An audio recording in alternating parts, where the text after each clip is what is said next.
Je vous invite à ouvrir la parole de Dieu dans la première épître de l'apôtre Pierre.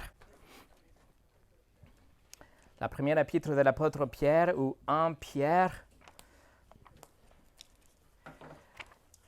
Et comme vous le savez, nous sommes en train de parcourir cette épître. Nous avons commencé il y a quelques semaines déjà.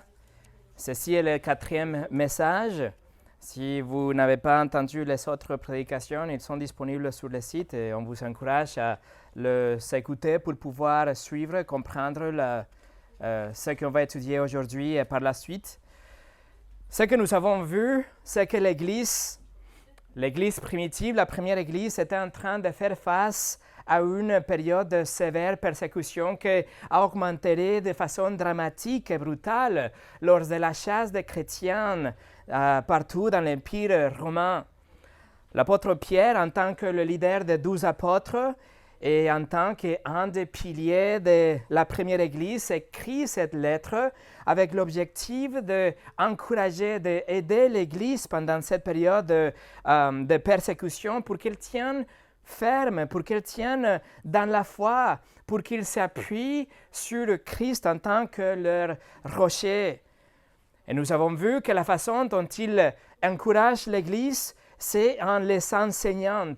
Il va apprendre la théologie, il va nous montrer la doctrine parce que la théologie et la doctrine ne sont pas destinées à remplir notre tête, notre esprit. Ce n'est pas pour nous donner des arguments pour gagner dans une discussion, mais la doctrine et la théologie, ils sont pour nous influencer dans tous les domaines de notre vie et continuer à renouveler notre intelligence. Nous avons déjà étudié le verset 1 et le verset 2, la salutation de Pierre à ses lecteurs. Et cette salutation, comme on l'a vu la semaine dernière et avant, c'est chargé vraiment avec la théologie. Pierre rappelle à l'Église leur identité en Christ. Pierre veut que nous sachions bien qui nous sommes en Christ parce que notre identité ne changera jamais. Même dans la pire persécution, dans les pires épreuves, notre identité reste la même. Même si les lecteurs de Pierre sont dispersés dans l'Empire romain, même s'ils sont exilés et voyageurs, ils sont quand même les élus de Dieu, ceux que Dieu a choisis, même avant la fondation du monde. Et Pierre écrit par la suite les conséquences ou tout ce qui est lié avec le choix de Dieu, la élection du peuple de Dieu. Ils sont élus parce que Dieu les a connus en avance, Dieu les a aimés avant la création du monde. On a parlé déjà de la préscience de Dieu. L'amour parfait de Dieu donné et versé seulement dans le chrétien, seulement dans ceux qu'il a choisis. Ensuite, on a vu que les chrétiens, nous sommes à l'intérieur d'une nouvelle alliance. Une alliance qui était même signée avec le sang de Christ. Une alliance dans laquelle Dieu vous promet de vous pardonner, même si vous ne gardez pas votre partie du contrat, votre part de contrat, même si vous brisez votre part de contrat, que c'est la obéissance, Dieu est engagé à vous pardonner parce que c'est ce qu'il a dit et c'est ce qu'il a signé avec le sang de Christ. Et après, Pierre a prié que la grâce et la paix de Dieu soient augmentées de façon exponentielle à l'Église, puisque nous sommes les élus de Dieu. Voilà ce qu'on a vu déjà, grosso modo, les versets 1 et 2, mais aujourd'hui nous continuons à étudier cette lettre pour voir comment Pierre va instruire l'Église et dont nous, à travers le Saint-Esprit, pour que nous aussi, nous tenions bon dans notre foi et que dans notre fidélité, nous glorifions Dieu, peu importe les circonstances. Voilà ce qu'on va voir aujourd'hui, mais comme toujours, nous allons prier d'abord.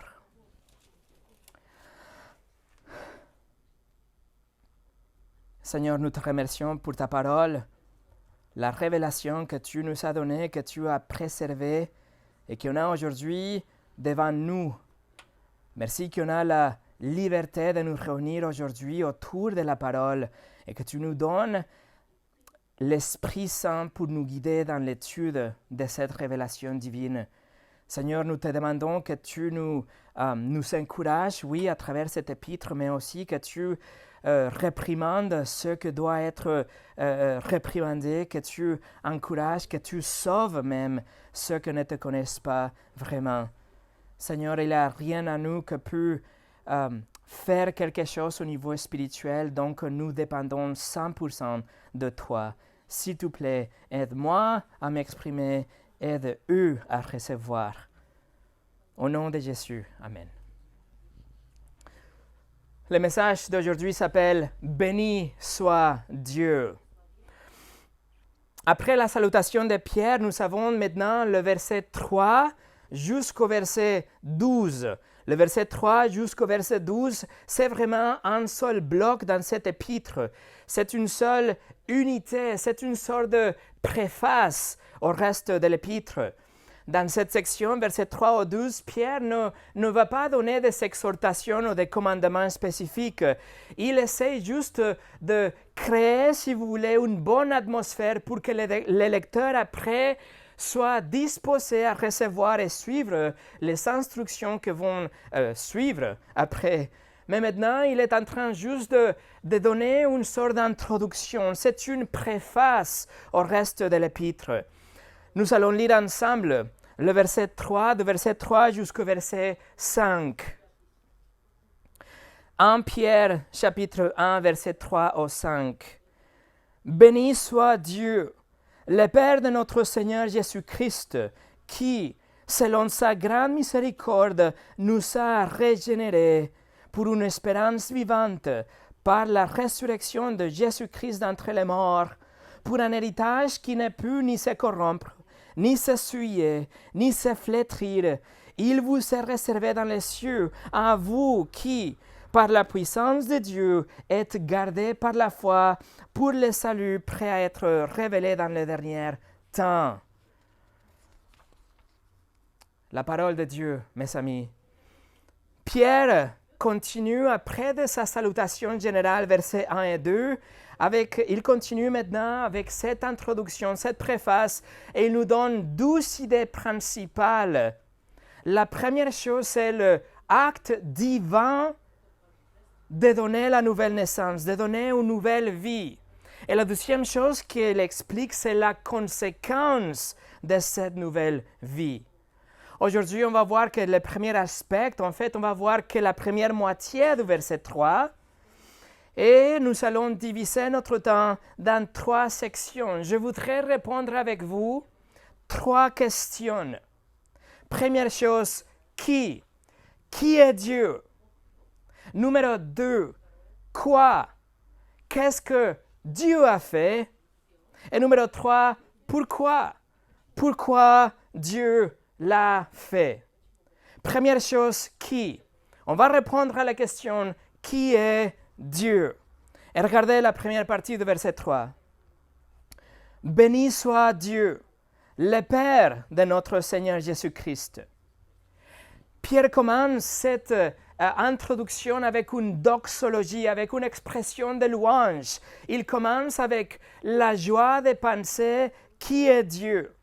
Pierre est en train de penser de grandes pensées. Il est en train de se plonger dans l'éternité pour contempler qui est Dieu, les attributs de Dieu, la réalité de qui est Dieu. Pourquoi? Parce que le caractère de Dieu et les attributs de Dieu sont les fondements de tout espoir de la vie chrétienne. Nous pouvons penser que le verset 3, c'était une sorte de modèle en tant qu'une confession chrétienne dans la première Église. C'est un modèle de la confession de foi d'un chrétien.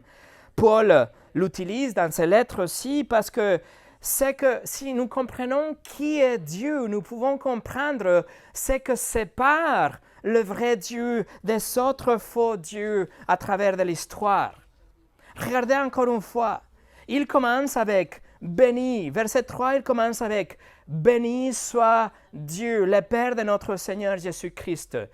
Toute première chose, mes amis, il dit béni. Et le grec derrière c'est eulogetos, d'où on tire le mot eulogie. C'est une sorte d'expression de vénération. Il s'agit d'un sentiment émotionnel très élevé pour adorer quelqu'un. C'est Pierre qui est en train de dire « Dieu est digne de notre louange ». Pierre veut que nous comprenions que nous devons le vénérer. C'est lui que nous vénérons, c'est lui que nous adorons.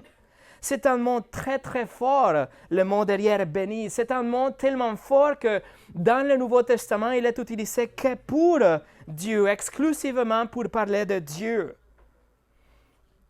Depuis le 5e siècle avant Jésus-Christ, le peuple d'Israël avait déjà commencé ses prières avec cette même formule. Ils commencent leur prière avec « Béni soit Dieu ».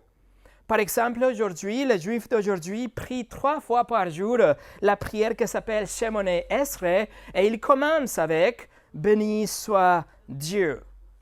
Mais ici, Pierre veut être sûr de faire une distinction chrétienne. Il identifiait Dieu pas comme le Dieu d'Abraham, le Dieu d'Isaac et le Dieu de Jacob, comme les Juifs l'ont fait, mais il clarifie qu'il est le Dieu et le Père de notre Seigneur Jésus-Christ. Vous voyez, Pierre encadre l'identification de Dieu autour de la personne de Christ. Il veut que nous comprenions que Dieu est le Dieu que Jésus a loué. C'est le Dieu que Jésus a servi, le Dieu que Jésus a aimé, le Dieu que Jésus, auquel il s'est soumis. Le Dieu de Pierre, c'est le Dieu de Jésus. Et nous pouvons voir déjà la centralité de Jésus-Christ dans les pensées de Pierre. Si vous regardez les premiers 3 versets, Pierre a mentionné Jésus-Christ 4 fois déjà. Christ est central dans la théologie de Pierre et dans son épître.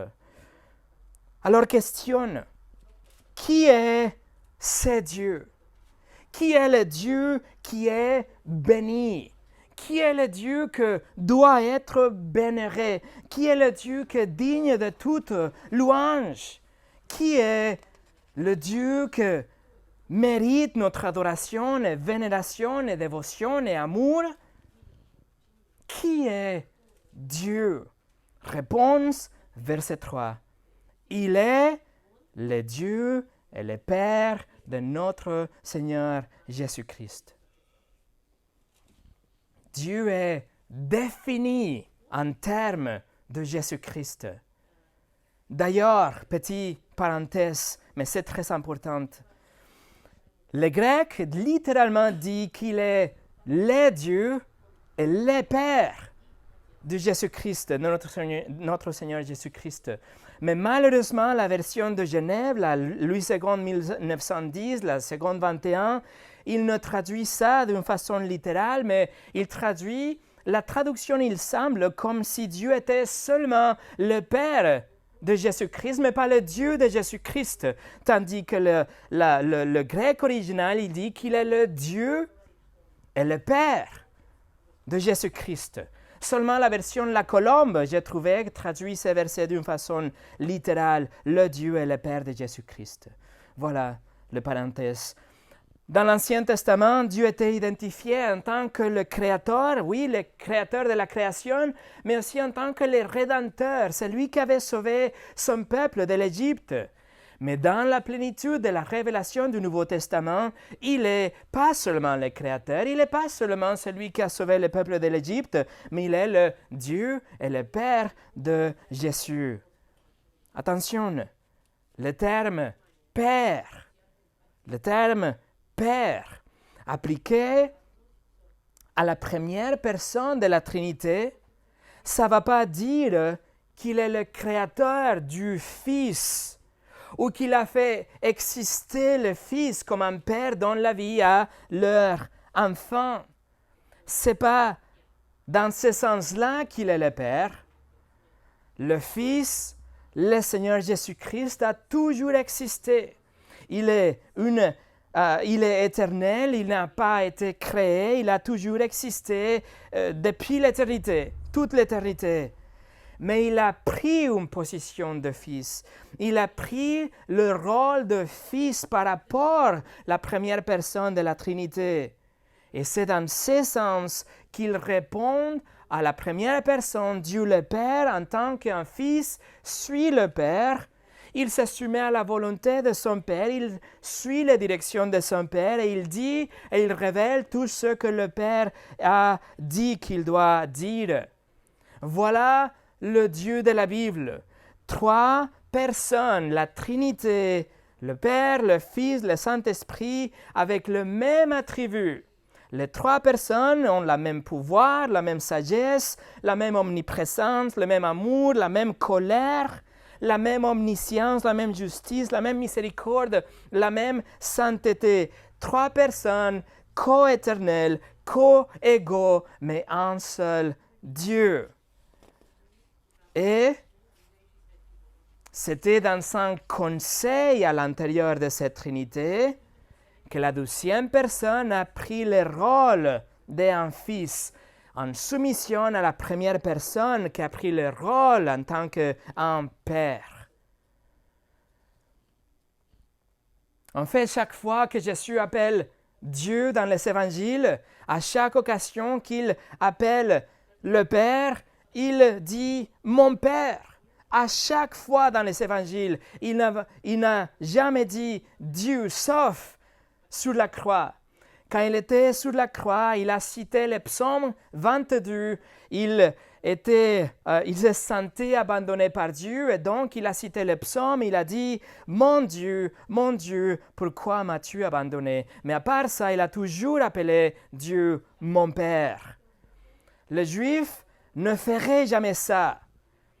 Ils disaient que Dieu était le Père, mais d'Israël en tant qu'un peuple, mais jamais d'une façon individuelle. Pourquoi?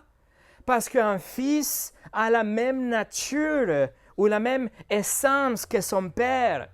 Ce que ça veut dire qu'à chaque fois que Jésus appelait Dieu mon Père, il était en train d'affirmer sa divinité dans le sens qu'il partage la même nature divine. D'ailleurs, si vous êtes intéressé, l'année dernière, nous avons passé 24 dimanches ici ensemble. Il y a presque 24 heures d'enseignement par rapport à la divinité de Christ disponible sur notre site en français et en russe si vous voulez vraiment vous plonger dans la divinité de Christ. Alors, laissez votre doigt ici, allez avec moi à Jean chapitre 10, juste pour quelques moments. Jean chapitre 10, c'est un de mes passages préférés, le passage du bon berger. Mais regardez à partir du verset 27 jusqu'au verset 33. Jean chapitre 10, verset 27 au 33. Jésus dit, « Mes brebis entendent ma voix. Je les connais et elles me suivent. Je leur donne la vie éternelle et elles ne périront jamais et personne ne les ravira de ma main. Mon Père, qui me les a donnés, est plus grand que tous et personne ne peut les ravir de mon Père. Moi et le Père, nous sommes un. » Alors les Juifs prirent de nouveau des pierres pour le lapider. Jésus leur dit, « Je vous ai fait voir plusieurs bonnes œuvres venant de mon Père. Pour laquelle me lapidez-vous » Les Juifs lui répondirent, « Ce n'est point pour une bonne œuvre que nous te lapidons, mais pour un blasphème, et parce que toi, qui es un homme, tu te fais Dieu. » Voilà, dans ce passage, il a appelé Dieu mon Père 4 fois, et c'est pour ça que les Juifs ont compris l'implication, ils ont voulu le tuer sur place. Et Pierre, dans son épître, il affirme que Jésus est le Fils de Dieu. Il identifiait Jésus comme la 12e personne de la Trinité, le Dieu homme, le Fils de Dieu, Dieu dans la chair. Revenez à 1 Pierre chapitre 1. C'est ce qu'il a écrit en Pierre chapitre 1, verset 3. « Béni soit le Dieu et Père. Il est le Père de notre Seigneur Jésus-Christ. Cette ligne de doxologie ou cette petite ligne de louange que Pierre écrit, c'est une déclaration de la divinité de Christ. À chaque fois qu'on lit qu'il est le Fils de Dieu, on est en train de dire « Il est Dieu ». Et c'est identique à ce que Paul a écrit aussi. Par exemple, 2 Corinthiens chapitre 1, verset 3, Paul écrit « Béni soit Dieu, le Père de notre Seigneur Jésus-Christ ». Éphésiens chapitre 1, verset 3, Béni soit le Dieu et Père de notre Seigneur Jésus-Christ. L'apôtre Jean l'a utilisé aussi dans sa 12e épître, verset 3. Jean a écrit que la grâce, la miséricorde et la paix soient avec vous de la part de Dieu, le Père, et de la part de Jésus-Christ, le Fils du Père, dans la vérité et l'amour. Avec chacune de ces occurrences, la signification derrière le texte est une affirmation pure et simple de la divinité de Christ. C'est le fait qu'il est un avec le Père, ou en autre terme, Jésus est Dieu. Jésus est Dieu. C'est l'affirmation de Pierre, c'est l'affirmation de Paul, c'est l'affirmation de Jean, c'est l'affirmation de Jésus lui-même. Dans Jean 14, verset 9, il a dit « Celui qui m'a vu a vu le Père ». Encore une fois, qui est Dieu? Dieu est celui qui partage la même nature, la même essence avec le Seigneur Jésus-Christ. Dieu est défini autour le Seigneur Jésus-Christ. Et quand Pierre écrit ici qu'il est notre Seigneur Jésus-Christ, il est en train d'affirmer des choses immenses, des vérités de l'Écriture par rapport au Sauveur. Première chose, Pierre écrit, il est notre Seigneur. Il est le Seigneur. Ça veut dire, Jésus est le chef souverain. Jésus est le roi. Jésus est le maître. Jésus est le Seigneur. Sa parole est ultime. Sa volonté, c'est un ordre. Ses instructions sont définitives. Il est Seigneur. Deuxièmement, Pierre mentionne son prénom. Il dit « Notre Seigneur Jésus-Christ ». Deuxième chose, Jésus. Ça veut dire que cette deuxième personne de la Trinité a été incarnée. La parole éternelle de Dieu, Dieu d'éternité, est venu et demeuré parmi nous. Il est descendu dans sa création, il est né d'une vierge, il a partagé notre nature humaine, mais sans péché. Il était un homme, chair et os. Il était affamé, fatigué, 100% homme et pourtant 100% Dieu. Troisièmement, il est notre Seigneur Jésus-Christ. Troisièmement, il est Christ. Ça veut dire qu'il est le Messie. Il est le Sauveur promis. Il est l'accomplissement de toutes les prophéties de l'Ancien Testament. Il est l'accomplissement de toutes les alliances. Il est la promesse de Dieu depuis le 3e chapitre du livre de la Genèse. Il est le Sauveur attendu, celui qui rendrait le pardon disponible pour avoir une réconciliation avec Dieu, une réconciliation, une amitié entre Dieu et son peuple. Il est le Seigneur Jésus-Christ. Mes amis, Seigneur plus Jésus plus Christ égale Dieu. Il est le Seigneur Jésus-Christ. Il est Dieu. Mais en même temps, Pierre s'assure d'écrire qu'il est un Dieu personnel. Il personnalise le Dieu, le Seigneur Jésus-Christ. Il écrit, verset 3, « Béni soit le Dieu et Père de notre Seigneur Jésus-Christ. » Le Seigneur Jésus-Christ appartient à tous les croyants. Il est notre roi. Il est notre Dieu dans la chair. Il est notre Sauveur et personne d'autre peut s'approprier du Seigneur Jésus-Christ. Il appartient qu'aux chrétiens. Il est notre Seigneur et notre Dieu. Et vous voyez combien est lourde théologiquement la toute première ligne de verset 3, la toute première partie de verset 3, pardon. Chaque mot est important et chaque mot est écrit avec un objectif, l'objectif d'encourager l'Église et leur donner l'espoir pendant les épreuves et la persécution. Pensez à ça. Pourquoi Pierre est en train d'expliquer toutes ces choses qui sont la doctrine chargée avec théologie dans une lettre qui est censée nous aider à travers les épreuves et la persécution? Réponse, parce que Pierre est en train de louer Dieu. Pierre est en train d'appeler ses lecteurs aussi à donner toute la louange à Dieu. Mais notre louange est nourrie par notre connaissance. Nous ne pouvons pas louer Dieu si nous ne connaissons pas qui est Dieu. Notre louange ne dépend pas de nos émotions ou nos circonstances, mais notre louange dépend de ce que nous connaissons par rapport à Dieu. Plus on s'enfonce dans la théologie, plus on s'élève dans notre louange et doxologie.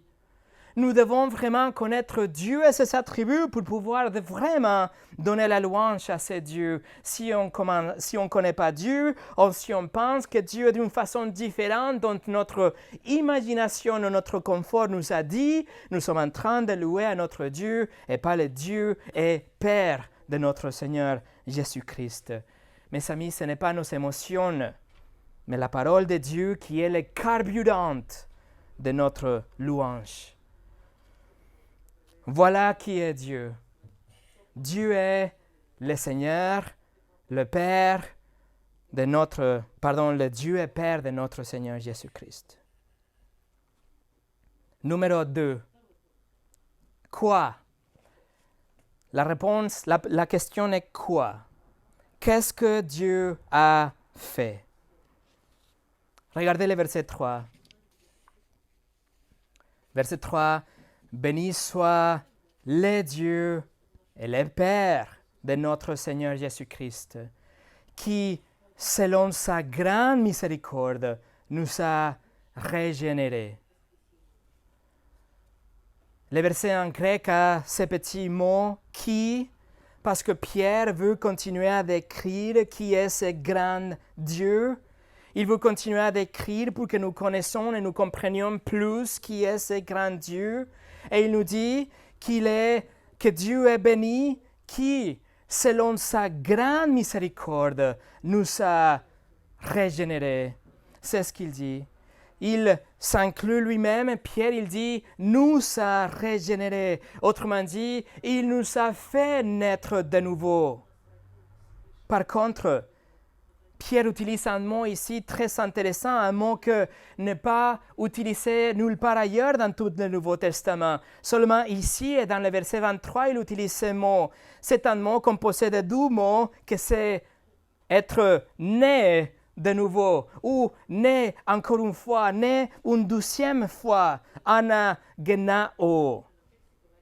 C'est un mot qui dit que Dieu nous a fait naître de nouveau. C'est que Dieu nous a changés pour être une nouvelle personne. Le mot le dit très bien tout seul. Dieu a activement et directement causé, fait que vous soyez naître une deuxième fois, la nouvelle naissance. Et en plus, le verbe est dans un mode que décrit un acte décisif. C'est quelque chose de déterminant. Dieu l'a fait. Il vous a fait une nouvelle créature. Vous voyez, mes amis, le pécheur est dans un état passif. Il n'a aucun pouvoir dans cette action. Il n'a aucune influence pour être régénéré et changé. Il reçoit tout simplement l'action de Dieu. C'est Dieu qui a décidé de recréer la personne. Et une deuxième fois, il est né. Mais cette deuxième fois, il est né avec une nouvelle nature. Il est un sang. il est régénéré, il est recréé, il a une nouvelle nature. Et même si ce mot est exclusif de Pierre, il l'utilise que 2 fois dans toute la Bible, la théologie derrière, c'est ce que Jésus a affirmé aussi dans sa conversation avec Nicodème, par exemple. Jean 3, verset 3, Jésus a dit à Nicodème, « En vérité, je te le dis, si un homme ne naît de nouveau, il ne peut voir le royaume de Dieu. » Vous voyez l'assurance dans le mot de Jésus. Il n'y a pas une autre option, mes amis. Soit on est né de nouveau, soit on ne verra jamais le royaume de Dieu. Et c'est intéressant que quand Jésus dit « né de nouveau », le mot pour « nouveau », c'est un mot qui peut être traduit aussi comme « de en haut », quelque chose qu'on reçoit de en haut. Et cela confirme tout simplement que l'action ou le fait d'être né une 12e fois, ça ne vient pas de nous. C'est quelque chose qu'on reçoit, accompli par Dieu, indépendamment de nous. Ça n'a rien à voir avec notre personne, notre mérite, ce qu'on a fait. Dieu se penche vers ceux qu'il a connus depuis l'éternité passée. Dieu se penche vers ceux qu'il a choisis parmi les masses de peuples et miraculeusement et surnaturellement et instantanément, il le fait naître de nouveau. Il devient de nouvelles créatures. Vous devez naître de nouveau. Pourquoi? Parce que Dieu est saint et saint et saint, et aucun péché ne peut subsister dans sa présence. Juste comme une mythe de poussière est instantanément brûlée lorsqu'il s'approche de feu, vous serez pareil. Vous devez naître de nouveau, c'est ce que Jésus a dit. Vous devez avoir votre nature pécheresse ôtée de vous et vous devez être habillé avec la justice et la perfection de Christ. Vous devez recevoir la sainteté de Christ pour pouvoir vous approcher de Dieu. Il n'y a aucun autre moyen. Dieu pose une question rhétorique à travers Jérémie. Dans Jérémie 13, 23, Dieu demande, un Éthiopien, peut-il changer sa peau? Réponse non. Et un léopard, peut-il changer ses taches? Réponse non. De même, pourriez-vous faire le bien, vous qui êtes accoutumés à faire le mal? Et la réponse est pareille, non. Nous ne pouvons pas changer notre nature. Nous ne pouvons pas juste essayer de changer nos attitudes ou avoir une façade pour plaire Dieu. Nous devons avoir une nouvelle nature. Nous devons avoir une nouvelle naissance. C'est pour cela qu'on a besoin d'une nature étrangère, quelque chose qui vient de l'extérieur de nous. Comme Luther a dit, une justice extra-nos, à l'extérieur de nous. Vous devez être recréés. Juste comme un Éthiopien peut avoir une nouvelle couleur de peau s'il est recréé, ou comme un léopard peut être un léopard sans tache, nous devons être recréés pour avoir cette nouvelle naissance, pour pouvoir nous approcher de Dieu. Mes amis, nous avons besoin d'être complètement transformés. Nous devons avoir notre vie remplacée pour une nouvelle vie. Nous devons avoir de nouveaux désirs, de nouvelles compulsions, de nouvelles préférences, une nouvelle vision du monde, nouvelles priorités, de nouvelles définitions standards. Nous devons avoir une nouvelle nature. Mais comment on fait ça? C'est la réalité de la nouvelle naissance. C'est ce que Dieu vous promet à travers Jésus-Christ.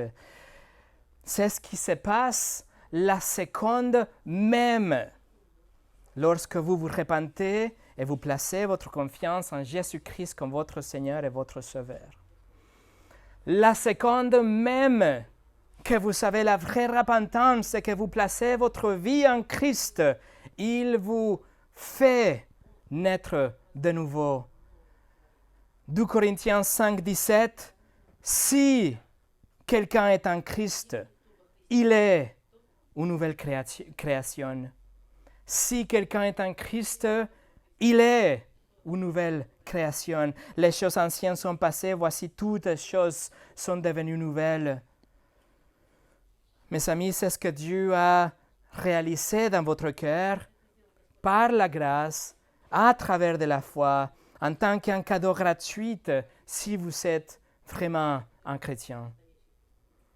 Mais si vous n'êtes pas encore là, c'est ce que Dieu peut faire avec vous aujourd'hui par la grâce et à travers de la foi. Repentez-vous de vos péchés et vous placez votre confiance en Jésus-Christ. Et vous savez la promesse de Dieu qui ne peut pas mentir, que vous serez une nouvelle création. Charles Spurgeon, le prince des prédicateurs, il a dit, « Les Écritures ne disent pas, vous devez vous changer en mieux, mais vous devez naître de nouveau. » Vous voyez, mes amis, ce n'est pas une question d'amélioration, mais c'est régénération qui sauve. Voilà ce que Dieu a fait. Maintenant, numéro 3, pourquoi Dieu l'a fait? Verset 3, « Béni soit Dieu, le Père de notre Seigneur Jésus-Christ, qui, selon sa grande miséricorde, nous a régénérés. » Dieu nous a fait naître de nouveau, mais le moteur derrière cet acte souverain, la raison qui pousse à Dieu pour sauver les gens, c'est qu'il est riche en miséricorde. Il a une générosité divine. Il est miséricordieux. Dans le verset 2, Pierre a parlé de l'attribut de Dieu, de la préscience de Dieu en relation avec notre élection. Et dans ce verset ici, nous avons un autre attribut de Dieu, l'attribut de la grande miséricorde de Dieu. Autrement dit, Pierre, le Dieu de Pierre, il est abondant en miséricorde. Dieu est béni. Dieu est vénéré ici, pas en tant que le créateur de tout, mais en tant que celui qui a choisi de verser sa miséricorde pour racheter et donner la nouvelle naissance à son peuple.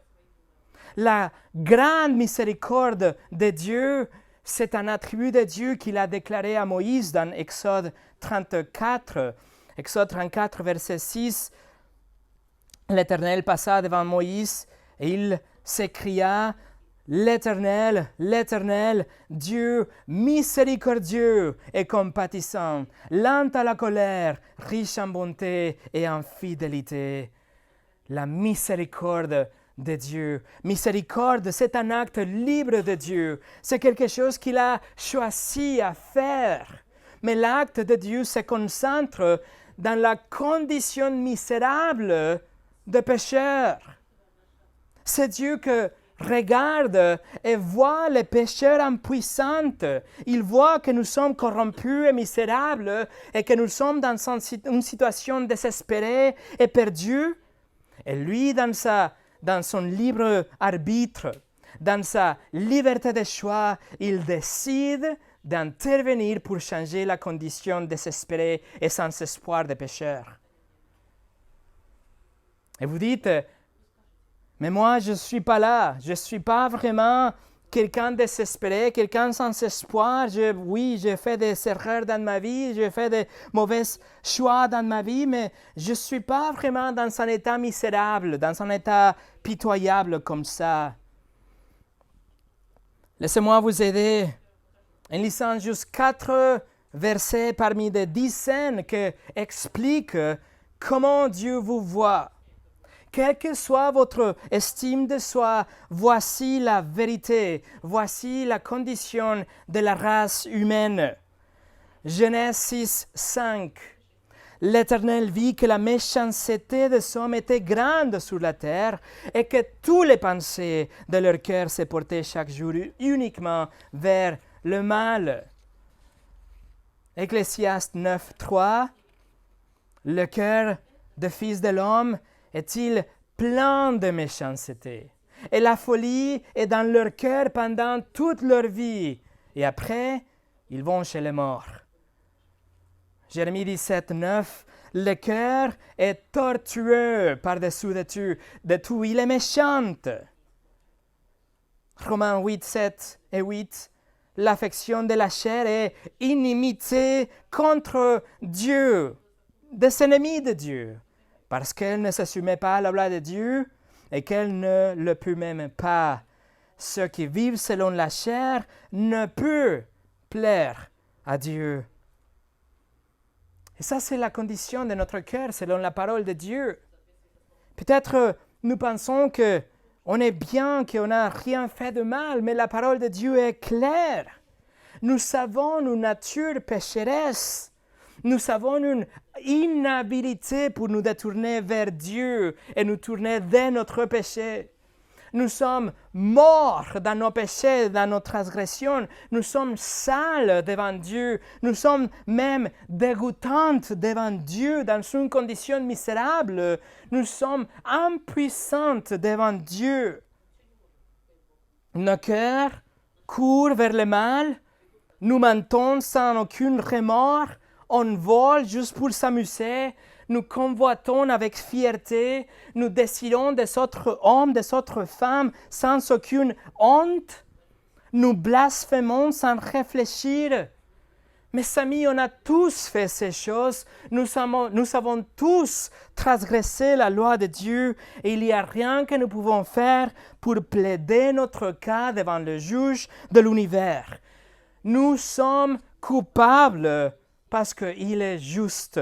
Nous sommes condamnés parce qu'il est saint. Notre état devant Dieu est impuissant, démuni, sans défense, désespéré. Ou combien de bien je dois faire pour payer pour le petit mensonge que j'ai dit hier?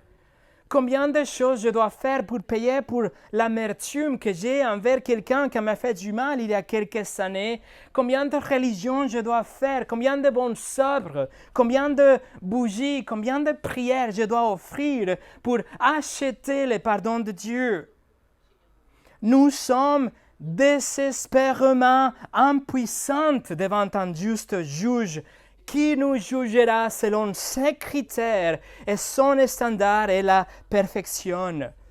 Dieu ne va pas nous juger par rapport à Hitler, par rapport aux terroristes, mais par rapport à lui-même et son standard est la perfection, sainteté.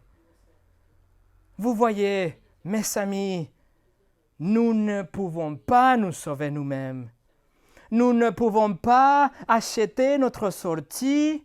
Nous ne pouvons pas convaincre le juge ou corrompre le juge même pour qu'il nous laisse partir.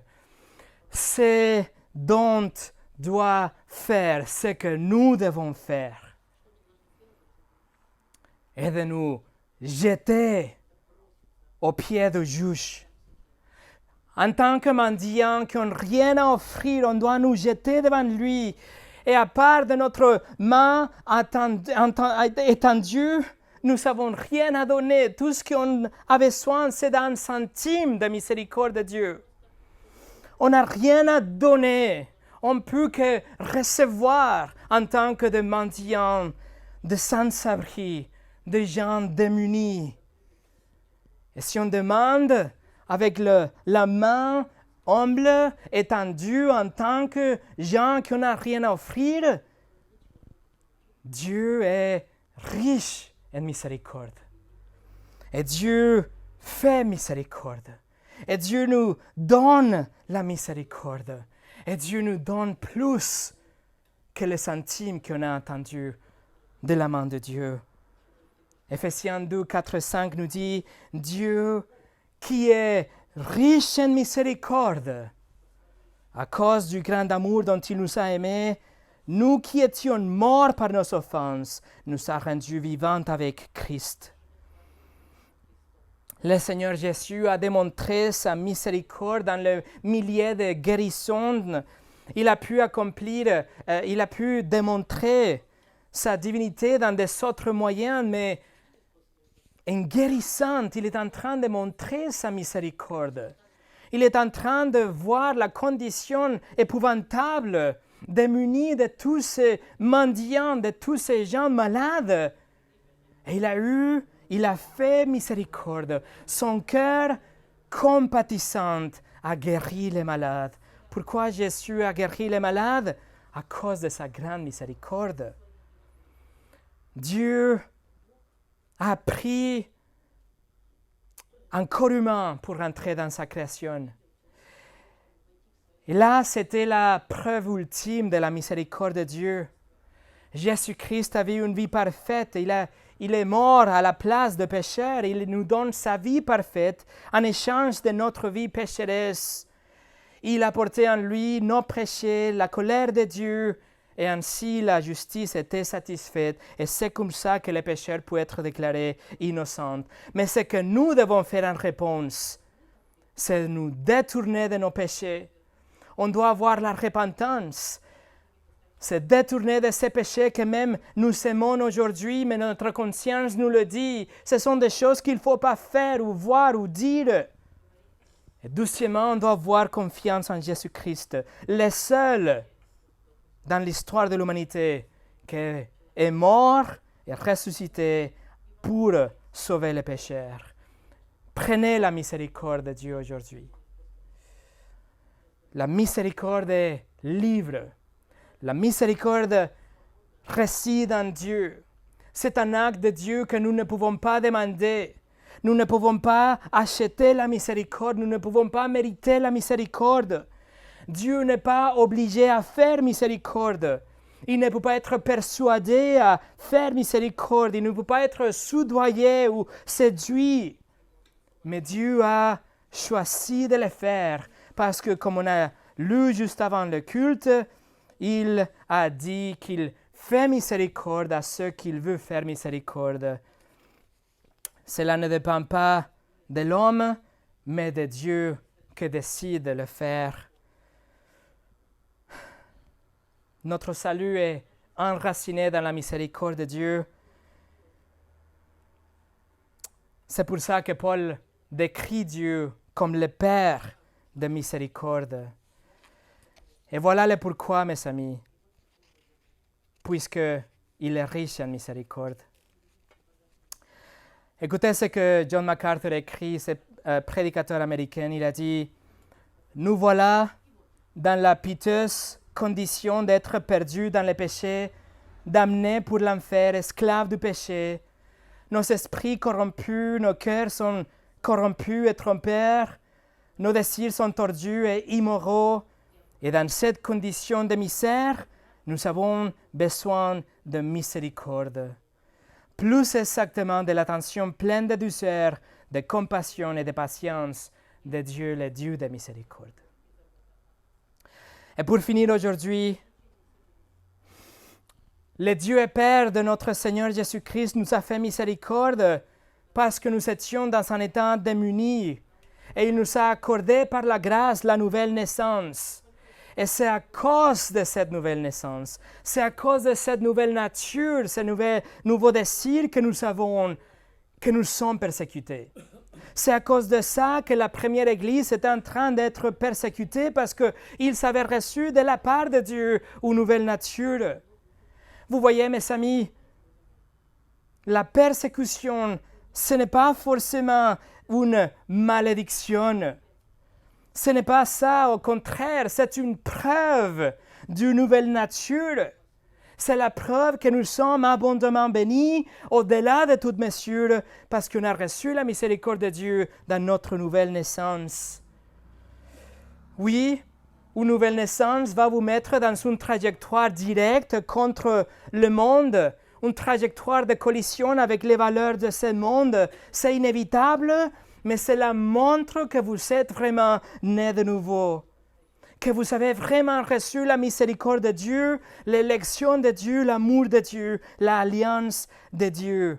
Et si Pierre est en train d'écrire ça dans une lettre qui est censée nous encourager au milieu de la persécution, c'est parce que comprendre et prendre à cœur la profonde théologie dans ce verset 3 fera que les chrétiens vénèrent le Seigneur, que nous allons éloger le Seigneur, bénir le Seigneur, louer le Seigneur. Nous allons exprimer qu'il est digne. Nous allons lui adorer, pas à cause de nos circonstances, mais à cause de celui qui il est, ce qu'il a fait et pourquoi il a fait. Ça, c'est l'intention de Pierre. C'est un appel pour louer le Seigneur, pour louer Dieu. Alors, mes amis, bénissez Dieu. Adorez Dieu pour ce qu'il a fait pour vous. À savoir, il vous a fait miséricorde en vous donnant la nouvelle naissance. Et peu importe les circonstances, quelle que soit l'intensité de votre persécution ou votre preuve, la discrimination ou la pression ou la situation pour laquelle vous passez, ces vérités ne changeront jamais. Si Dieu a placé son amour sur vous depuis l'éternité passée, s'il vous a choisi parmi les masses de peuples, s'il a fait une alliance avec vous, signée avec le sang de Christ, s'il vous pardonne même quand vous désobéissez, s'il a vu votre état impuissant et s'il a versé sa miséricorde sur vous pour vous faire devenir une nouvelle créature, cela doit faire votre cœur bondir avec la joie. Peu importe les circonstances, notre cœur doit se déborder de louanges à cause de ce que Dieu a fait pour nous. Et en même temps, ça vous ne dit pas que Dieu est avec vous et qu'il se soucie de vous même dans le pire des circonstances? Bien sûr que oui. Vous voyez, la théologie nourrit l'espoir. C'est la doctrine qui peut enflammer notre louange. Prions ensemble.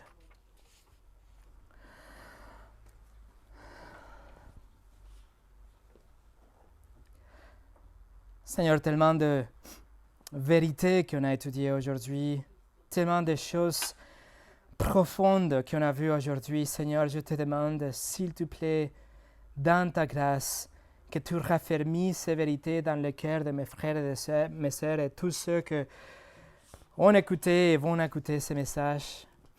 Seigneur, et pour nous les chrétiens, pour nous qui on t'appartient déjà, Seigneur, quelle joie de savoir toutes ces choses.